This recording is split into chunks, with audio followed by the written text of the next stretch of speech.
Regard vert. Bienvenue dans Regard vert. Je suis Franck Jenner-Jenadek, ingénieur en politique et gouvernance forestière. Regard vert, c'est votre espace de sensibilisation sur l'environnement et la gouvernance forestière au Cameroun.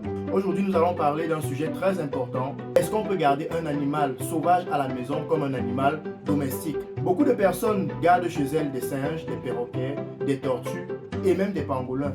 Mais qu'est-ce que la loi dit réellement à ce sujet? Selon la loi numéro 2024/008 du 24 juillet 2024 portant au régime des forêts et de la faune, les animaux sauvages font partie du patrimoine faunique national, ce qui veut dire qu'ils sont protégés par l'État et gérés par le ministère des Forêts et de la Faune. On ne peut donc pas capturer un animal dans la nature et décider simplement de l'élever à la maison. Cette règle découle du principe général posé par l'article numéro 1 qui encadre la conservation, la protection et l'exploitation des ressources forestières fauniques nationales. La loi classe certains animaux en classe A. Ce sont des espèces totalement protégées. Le gorille, le chimpanzé, l'éléphant, le lion, le léopard, la girafe, le pangolin géant, le pangolin arboricole, pangolin à longue queue, le calao à casque jaune. Ces espèces sont explicitement renforcées dans la protection par la nouvelle loi.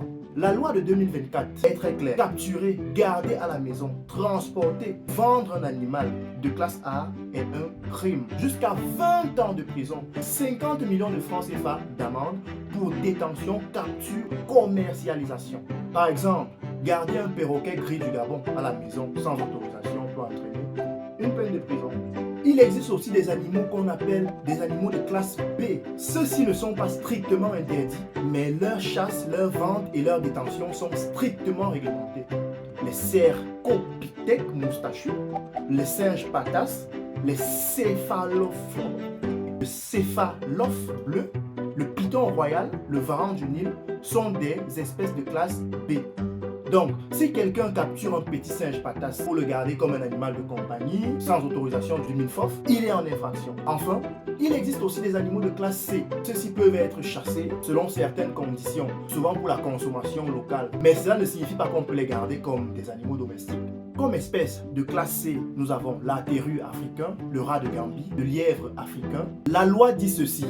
La vente, le transport, l'achat et même la détention des espèces protégées sans autorisation administrative entraîne les sanctions suivantes. La saisie de l'animal, des poursuites judiciaires, des amendes, peine de prison selon la gravité. Par exemple, si quelqu'un retrouve un bébé singe dans la brousse et décide de le ramener à la maison pour l'élever, selon la loi camerounaise 2024, garder cet animal sans autorisation est interdit.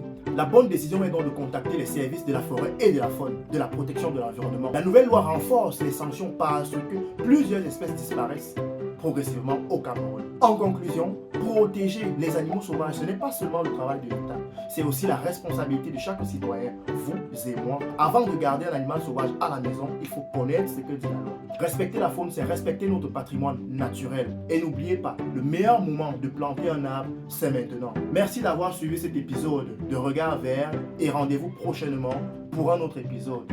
On est ensemble.